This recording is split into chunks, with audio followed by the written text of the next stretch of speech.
এক সাহাবীর নাম আবু উমামা, নামাজের ওয়াক্ত ছাড়া উনি মসজিদে যেয়ে বসে আছে। বিশ্বনবী বললেন, কিরে আবু উমামা, নামাজের তো ওয়াক্ত হয় নাই, মসজিদে কি?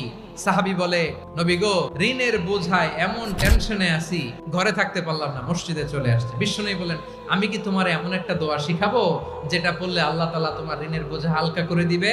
আবু উমামা বললেন, ইয়া রাসূলুল্লাহ, অবশ্যই শিখাবেন। বিশ্বনবী বললেন, তাহলে তুমি পড়বা, আল্লাহুম্মা ইন্নী আউযু বিকা মিনাল হাম্মি ওয়াল হাযান ওয়া আউযু বিকা মিনাল জুবনি ওয়াল বুখল ওয়া আউযু বিকা মিন গলাবাতিদ দাইনি ওয়া কাহরির রিজাল। ও আল্লাহ, তোমার কাছ থেকে দুশ্চিন্তা থেকে পানাহ চাই, কৃপণতা, ভীরুতা, অলসতা, কার্পণ্যতা, এই সব কিছু থেকে, মানুষের কঠোরতা, আমার উপর মানুষের আধিপত্য এবং ঋণের বোঝা থেকে পানাহ চাই। এই দোয়াটা যখন বিশ্বনবী শিখাই দিলেন, আবু উমামা বারবার এই দোয়া পড়ে। আবু উমামা বলে, এই দোয়া আমি পড়তে লাগলাম আর পড়তে লাগলাম, কিছুদিন পরে দেখা গেল বিশ্বনবীর শেখানো এই দোয়ার বদৌলতে আল্লাহ তাআলা আমার সব ঋণ পরিশোধের ব্যবস্থা করে দিয়েছেন।